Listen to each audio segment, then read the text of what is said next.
इसके अतिरिक्त दुर्मुख, अकंपन, वज्रदंत, धूमकेतु और अतिकाय आदि ऐसे अनेक योद्धा थे जो अकेले ही सारे जगत को जीत सकते थे। सभी राक्षस मनमाना रूप बना सकते थे और आसुरी माया जानते थे। उनके दया धर्म स्वप्न में भी नहीं था। एक बार सभा में बैठे हुए रावण ने अपने अगणित परिवार को देखा। पुत्र पौत्र कुटुंबी और सेवक ढेर के ढेर थे। सारी राक्षसों की जातियों को गिन ही कौन सकता था।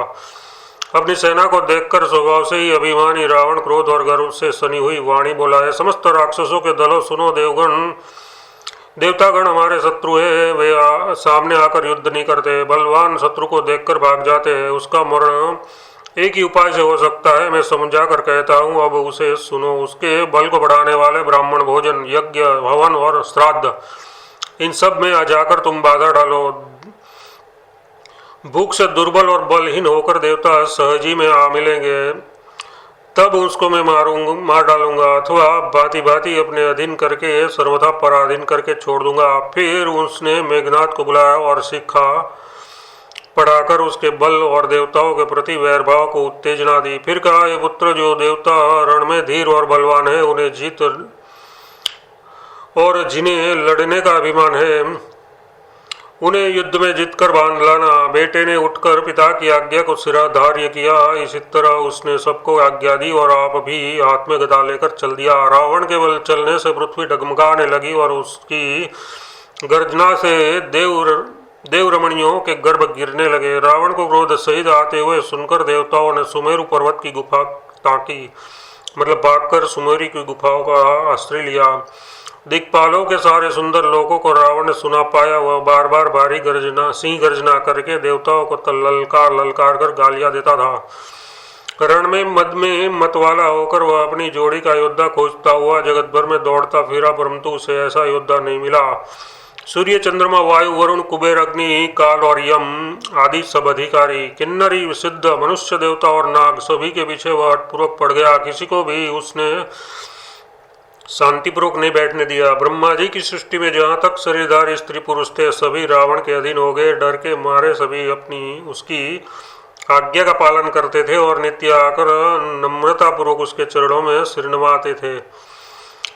उसने भुजाओं के बल से सारे विश्व को वश में कर लिया, किसी को स्वतंत्र नहीं रहने दिया। इस प्रकार मंडली के राजाओं का शिरोमणि सार्वभौम सम्राट रावण अपने इच्छानुसार राज्य करने लगा। देवता, यक्ष, गंधर्व, मनुष्य, किन्नर और नागों की कन्याओं तथा बहुत सी अन्य सुंदरी और उत्तम स्त्रियों को उसने अपनी भुजाओं के बल से जीतकर ब्याह लिया। मेघनाद से उसने जो कुछ कहा उसने मेघनाद ने मानो पहले से ही कर रखा था। यथार्थ रावण के कहने भर की देर थी, उसने आज्ञा पालन में तनिक भी देर नहीं की।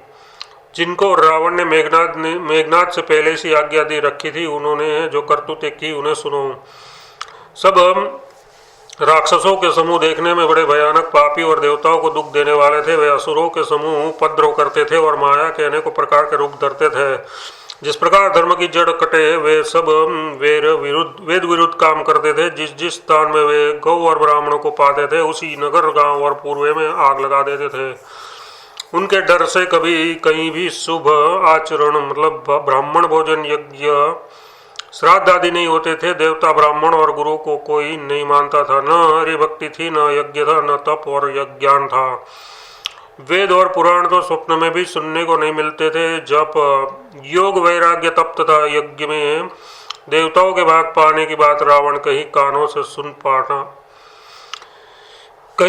सुन पाता तो उसी समय स्वयं उठ दौड़ता, कुछ भी रहने नहीं पाता। वह सबको पकड़कर विध्वंस कर डालता था। संसार में ऐसा भ्रष्ट आचरण फैल गया कि धर्म तो कानों में भी सुनने में नहीं आता था।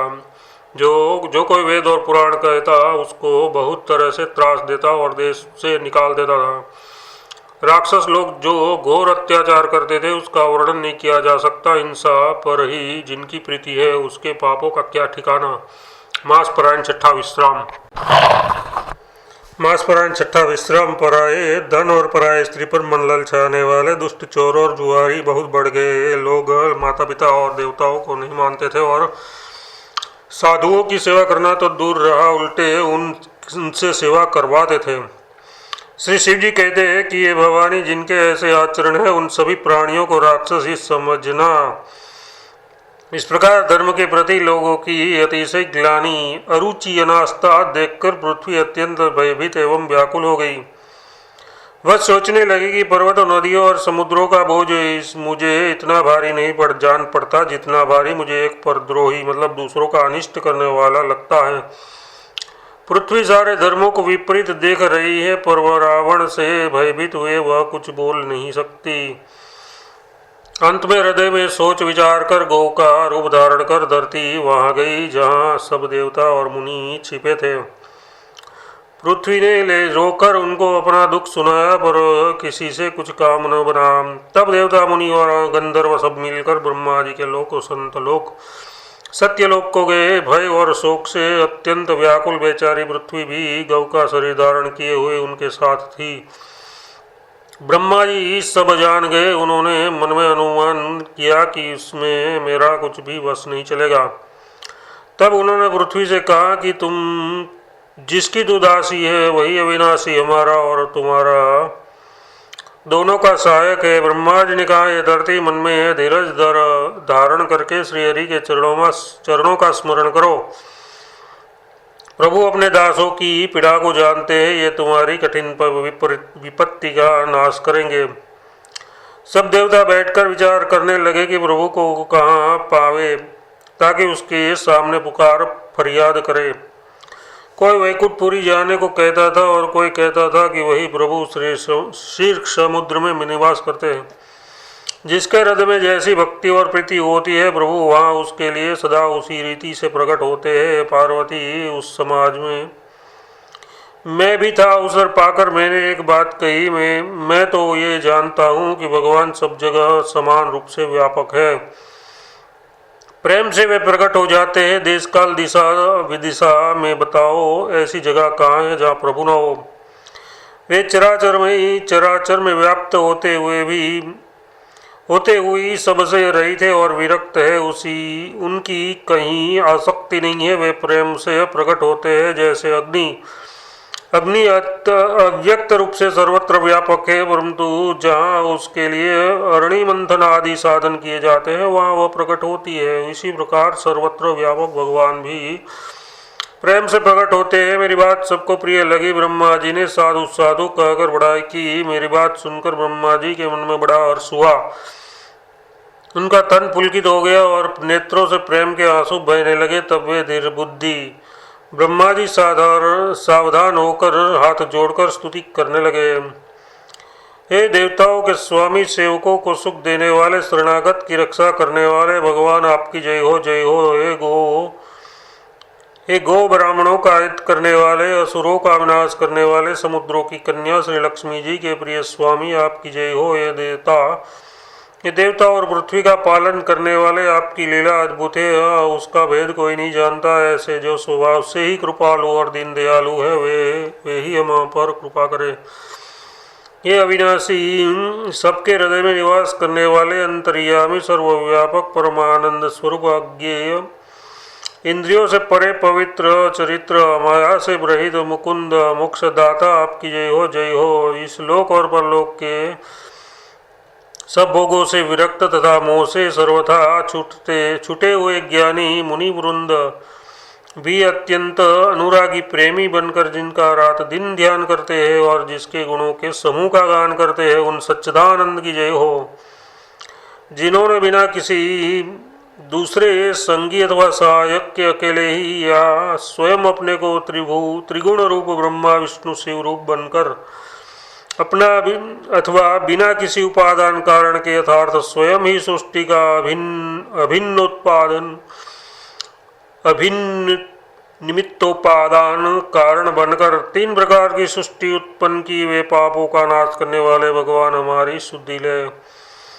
हम न भक्ति जानते हैं न पूजा, जो संसार के जन्म मृत्यु के भय का नाश करने वाले, मुनियों के मन को आनंद देने वाले और विपत्तियों के समूह को नष्ट करने वाले हैं। हम सब देवताओं के समूह मन वचन और कर्म से चतुराई करने की बान छोड़कर उन भगवान की शरण आए हैं। सरस्वती, वेद, शेष जी और संपूर्ण ऋषि कोई भी जिनको नहीं जानते, जिन्हें दिन प्रिय है, ऐसा वेद पुकार पुकार कर कहते हैं, वे ही श्री भगवान हम पर दया करे। हे संसार रूपी समुद्र के मंथन के लिए मंद्राचल रूप ये सब प्रकार से सुंदर गुणों के धाम और सुखों की राशि नाथ, आपके चरण कमलों में मुनि सिद्ध और सारे देवता भय से अत्यंत व्याकुल होकर नमस्कार करते हैं। देवता और पृथ्वी को भयभीत जानकर और उसके स्नेह युक्त वचन सुनकर शोक और संदेह को हरने वाले गंभीर आकाशवाणी हुई, ये मुनि सिद्ध और देवताओं के स्वामियों, डरो मत, तुम्हारे लिए मैं मनुष्य का स्वरूप धारण करूंगा और उदार पवित्र सूर्यवंश में अंशों सहित मनुष्य का अवतार लूंगा। कश्यप और अदिति ने बड़ा भारी तप किया था, मैं पहले ही उनको वर दे चुका हूँ। वे ही दशरथ और कौशल्या के रूप में मनुष्यों के राजा होकर श्री अयोध्यापुर में प्रकट हुए हैं। उन्हीं के घर जाकर मैं रघुकुल में श्रेष्ठ 4 भाइयों के रूप में अवतार लूंगा। नारद के सब वचन मैं सत्य करूंगा और अपनी पराशक्ति के सहित अवतार लूंगा। मैं पृथ्वी का सब भार हर लूंगा। हे देव वृंद, तुम निर्भय हो जाओ। आकाश में ब्रह्म भगवान की वाणी को कान से सुनकर देवता तुरंत लौट गए, उनका हृदय शीतल हो गया।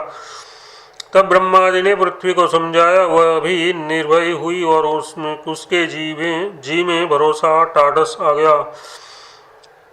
देवताओं को यही सिखाकर कि वानरों का शरीर दर दर कर तुम लोग पृथ्वी पर जाकर भगवान के चरणों की सेवा करो, ब्रह्मा जी अपने लोक को चले गए। सब देवता अपने अपने लोक को गए। पृथ्वी सहित सबके मन को शांति मिली। ब्रह्मा जी ने जो कुछ आज्ञा दी उससे देवता बहुत प्रसन्न हुए और उन्होंने वैसा करने में देर नहीं की। पृथ्वी भर उन्होंने वानर देह धारण की, उसमें अपार बल और प्रताप था। सभी शूरवीर थे। पर्वत वृक्ष और नख ही उसके शस्त्र थे। वे धीर बुद्धि वाले वानर रूप देवता भगवान के आने की राह देखने लगे। वे वानर पर्वतों और जंगलों में जहाँ तहाँ अपनी अपनी सुंदर सेना बनाकर भरपूर छा गए। ये सब सुंदर चरित्र मैंने कहा, अब वह चरित्र सुनो जिसे बीच ही में छोड़ दिया था। अवधपुरी में रघुकुल शिरोमणि दशरथ नाम के राजा हुए, जिनका नाम वेदों में विख्यात है। वे धर्म धुरंधर गुणों के भंडार और ज्ञानी थे। उनके हृदय में सांग धनुष धारण करने वाले भगवान की भक्ति थी और उनकी बुद्धि भी उन्हीं में लगी रहती थी। उनकी कौशल्या आदि प्रिय रानियां सभी पवित्र आचरण वाली थी। वे बड़ी विनीत और पति के अनुकूल चरण चलने वाली थी और श्री हरि के चरण कमलों में उनका दृढ़ प्रेम था। एक बार राजा के मन में बड़ी ग्लानि हुई कि मेरे पुत्र नहीं है। राजा तुरंत ही गुरु के घर गए और चरणों में प्रणाम कर बहुत विनय कि राजा ने अपना सारा सुख दुख गुरु को सुनाया। गुरु वशिष्ठ जी ने उन्हें बहुत प्रकार से समझाया और कहा, धीरज धरो, तुम्हारे 4 पुत्र होंगे जो तीनों लोकों में प्रसिद्ध और भक्तों के भय को हरने वाले होंगे। वशिष्ठ जी ने श्रृंगी ऋषि को बुलाया और उनसे शुभ पुत्र कामेष्टि यज्ञ कराया। वो मुनि के भक्ति सहित आहुतियाँ देने पर अग्निदेव रात में चरु हविष्यान खीर लिए प्रकट हुए और दशरथ से बोले, वशिष्ठ ने हृदय में जो कुछ विचारा था तुम्हारा वह सब काम सिद्ध हो गया है। राजन, अब तुम जाकर इस हविष्यान पायस को जिसको जैसा उचित हो वैसा भाग बनाकर बांट दो। तदनंतर अग्निदेव सारी सभा को समझाकर अंतर्ध्यान हो गए। राजा परमानंद में मग्न हो गए। उनके हृदय में हर्ष समाता न था। उसी समय राजा ने अपनी प्यारी पत्नियों को बुलाया। कौशल्या आदि सब रानियां वहां चली आई। राजा ने पायसन का आधा भाग कौशल्या को दिया और शेष आधे के 2 भाग किए। वह उसमें से 1 भाग राजा ने कैकेयी को दिया। शेष 2 बचा रहा। उसके फिर 2 भाग हुए और राजा ने उनको कौशल्या और कैकेयी के हाथ पर रखकर अर्थात उनकी अनुमति लेकर और इस प्रकार उसका मन प्रसन्न करके सुमित्रा को दिया। इस प्रकार सब स्त्रियां गर्भवती हुई। वे हृदय में बहुत हर्षित हुई। उन्हें बड़ा सुख मिला। जिस दिन से श्रीहरि लीला से ही गर्भ में आए, सब लोगों में सुख और संपत्ति छा गई। शोभाशील और तेज की खान बनी हुई सब रानियां महल में सुशोभित हुई। इस प्रकार कुछ समय सुखपूर्वक बीत गया और वह अवसर आ गया जिससे प्रभु को प्रकट होना था। योग लग्न ग्रह वार और तिथि सभी अनुकूल हो गए। जड़ और चेतन सब हर्ष से भर गए, क्योंकि श्री राम का जन्म सुख का मूल है। पवित्र चैत्र का महीना था। नवमी तिथि से शुक्ल पक्ष और भगवान का प्रिय अभिजीत मुहूर्त था। दोपहर का समय था। न बहुत सर्दी थी, न धूप गर्मी थी। वह पवित्र समय सब लोगों को शांति देने वाला था। शीतल मंद और सुगंधित पवन बह रहा था। देवता हर्षित थे और संतों के मन में बड़ा चाव था। वह फूले नहीं थे और पर्वतों के समूह मणियों से जगमगा रहे थे और सारी नदियां अमृत की सी धारा बह रही थी। जब ब्रह्मा जी ने भगवान के प्रकट होने का अवसर जाना, तब उसके समेत सारे देवता विमान सजा कर चले। निर्मल आकाश देवताओं के समूह से भर गया। गंधर्वों के दल गुणों का गान करने लगे और सुंदर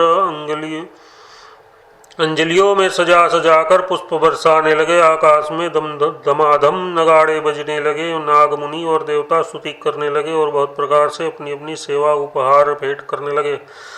देवताओं के समूह विनती करके अपने अपने लोक में जा पहुंचे। समस्त लोकों को शांति देने वाले जगदाधार प्रभु प्रकट हुए। दिनों पर दया करने वाले कौशल्या जी के हितकारी कृपालु प्रभु प्रकट हुए। मुनियों के मन की हरने वाले उनके अद्भुत रूप का विचार करके माता हर्ष से भर गई। नेत्रों को आनंद देने वाले मेघ के समान श्याम शरीर था। चारों भुजाओं में अपने खास आयुध धारण किए हुए थे। दिव्य आभूषण और वनमाला पहने थे। बड़े बड़े नेत्र थे। इस प्रकार शोभा के समूह तथा अक्षर राक्षस को मारने वाले भगवान प्रकट हुए। दोनों हाथ जोड़कर माता कहने लगी, ये अनंत, मैं किस प्रकार तुम्हारी स्तुति करूं। वेद और पुराण तुमको माया गुण और ज्ञान से परे और परिमाण रहित बतलाते हैं। श्रुतियों और संत जन दया और सुख का समुद्र सब गुणों का धाम कहकर जिनका गान करते हैं, वही भक्तों पर प्रेम करने वाले लक्ष्मीपति भगवान मेरे कल्याण के लिए प्रकट हुए हैं। वेद कहते हैं कि तुम्हारे प्रत्येक रोम में माया के रचे हुए अनेकों ब्रह्मांडों के समूह भरे हैं। वे तुम मेरे गर्भ में रहे। इस हंसी की बात के सुनने पर धीर विवेकी पुरुषों की बुद्धि भी स्थिर नहीं रहती, विचलित हो जाती है। जब माता को ज्ञान उत्पन्न हुआ तब प्रभु मुस्कुराए। वे बहुत प्रकार के चरित्र करना चाहते हैं, अतः उन्होंने पूर्व जन्म की सुंदर कथा कहकर माता को समझाया, जिससे उन्हें पुत्र का वात्सल्य प्रेम प्राप्त हो, भगवान के प्रति पुत्र भाव हो जाए। माता की वह बुद्धि बदल गई। तब वह फिर बोली, है तात, ये रूप छोड़कर अत्यंत प्रिय बाल लीला करो। मेरे लिए ये सुख परम अनुपम होगा। माता का ये वचन सुनकर देवताओं के स्वामी सुजान भगवान के बालक रूप होकर रोना शुरू कर दिया। तुलसीदास जी कहते हैं, जो इस चरित्र का गान करते हैं वे श्री हरि का पद पाते हैं और फिर संसार रूपी कूप में नहीं गिरते। ब्राह्मण, गौ, देवता और संतों के लिए भगवान ने मनुष्य का अवतार लिया। वे अज्ञानमयी मलिना माया और उसके गुण सत्य, रज, तम और बाहरी तथा भीतरी इंद्रियों से परे उनका दिव्य शरीर अपनी इच्छा से ही बना है। किसी कर्म बंधन से परवश होकर त्रिगुणात्मक भौतिक पदार्थों के द्वारा नहीं। बच्चे के रोने की बहुत ही प्यारी ध्वनि सुनकर सब रानियां उतावली होकर दौड़ी चली आई। दासियां हर्षित होकर जहां तहां दौड़ी। सारे पूर्ववासी आनंद में मग्न हो गए। राजा दशरथ जी पुत्र का जन्म कानों से सुनकर मानो ब्रह्मानंद में समा गए। मन में अतिशय प्रेम है, वो शरीर पुलकित हो गया, आनंद में अधीर हुए। बुद्धि को धीरज देकर और प्रेम में शिथिल हुए शरीर को संभाल कर वे उठना चाहते हैं। जिनका नाम सुनते ही कल्याण होता है, वही प्रभु मेरे घर आए हैं। ये सोचकर राजा का मन परम आनंद में पूर्ण हो गया। उन्होंने बाजे वालों को बुलाकर कहा कि बाजा बजाओ। गुरु वशिष्ठ जी के पास बुलावा गया। वे ब्राह्मणों के साथ लिए राजद्वार पर आए। उन्होंने जाकर अनुपम बालक को देखा, जो रूप की राशि है और जिसके गुण कहने से समाप्त नहीं होते। फिर राजा ने नांदी मुख श्राद्ध करके सब जात कर्म संस्कार आदि किए और ब्राह्मणों को सोना गौ वस्त्र और मणियों का दान दिया। ध्वजा पताका और तोरणों से नगर छा गया। जिस प्रकार से वह सजाया गया उसको तो वर्णन हो नहीं सकता। आकाश से फूलों की वर्षा हो रही है। सब लोग ब्रह्मानंद में मग्न हैं। स्त्रियां झुंड की झुंड मिलकर चली। स्वाभाविक श्रृंगार किए ही वे उठ दौड़ी। सोने का कलश लेकर और थालों में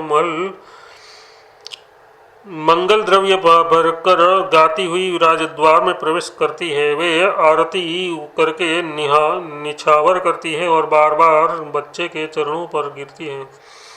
मागध सुत नंदीवर बंदीवर और गवैये रघुकुल के स्वामी के पवित्र गुणों का गान करते हैं।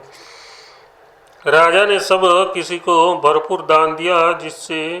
जिसने पाया उसने भी नहीं रखा, लूटा दिया। नगर की सभी गलियों के बीच बीच में कबूतरी, चंदन और केसर की कीच मच गई।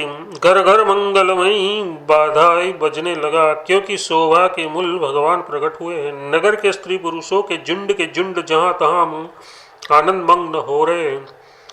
कैकेयी और सुमित्रा इन दोनों ने भी सुंदर पुत्रों को जन्म दिया। उसी सुख संपत्ति समय और समाज का वर्णन सरस्वती और सर्पों के राजा शेष जी भी नहीं कर सकते। अवधपुरी इस प्रकार सुशोभित हो रही है मानो रात्रि प्रभु से मिलने आई हो और सूर्य को देखकर मानो मन में सकुचा गई हो, परंतु फिर भी मन में विचार कर वह मानो संध्या बनकर रह गई हो। अगर की धूप का बहुत सा धुआं मानो संध्या का अंधकार है और जो अबीर उड़ रहा है वह उसकी ललाई है। महलों में जो मणियों के समूह है वह मानो तारागण है। राजमहल को जो कलश है वही मानो श्रेष्ठ चंद्रमा है। राजभवन में जो अति कोमल वाणी से ध्वनि वेद ध्वनि हो रही है वही मानो समय से समयानुकूल सनी हुई पक्षियों की चहाट है। ये कौतुक देखकर सूर्य भी अपनी चाल भूल गए। एक महीना उन्होंने चाहता हुआ न जाना, यथार्थ उन्हें एक महीना वहीं बीत गया।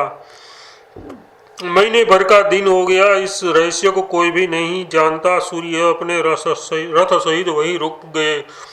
फिर रात किस तरह होती ये रहस्य किसी ने नहीं जाना। सूर्यदेव भगवान श्री राम का गुणगान करते हुए चले। ये महोत्सव देखकर देवता मुनि और नाग अपने भाग्य की सराहना करते हुए अपने अपने घर चले। पार्वती तुम्हारी बुद्धि श्री राम जी के चरणों में बहुत दृढ़ है, इसलिए मैं और भी अपनी एक चोरी छिपाओ की बात कहता हूँ, सुनो। काकभूषणी जी और मैं दोनों वहाँ साथ साथ थे, परंतु मनुष्य रूप में होने के कारण हमें कोई जान न सका। परम आनंद और प्रेम के सुख में फूले हुए हम दोनों मगन मन से मस्त हुए गलियों में तन मन की शुद्धि भूले हुए फिरते थे, परंतु वह शुभ चरित्र वही जान सकता है जिस पर श्री राम की कृपा हो। उस अवसर पर जो किस प्रकार आया और जिसके मन को जो अच्छा लगा राजा ने वो उसे वही दिया। हाथी रथ घोड़े और सोना गौए हीरे और भांति भांति के वस्त्र राजा ने दिए। राजा ने सबके मन को संतुष्ट किया। इसी से सब लोग वहाँ जहाँ तहाँ आशीर्वाद दे रहे थे कि तुलसीदास जी के स्वामी सब पुत्र चारों राजकुमार चिरंजीवी दीर्घायु हो। इस प्रकार कुछ दिन बीत गए। दिन और रात जाते हुए जान नहीं पड़ते। तब नामकरण संस्कार का समय जानकर राजा ने ज्ञानी मुनि श्री वशिष्ठ जी को बुलावा भेजा।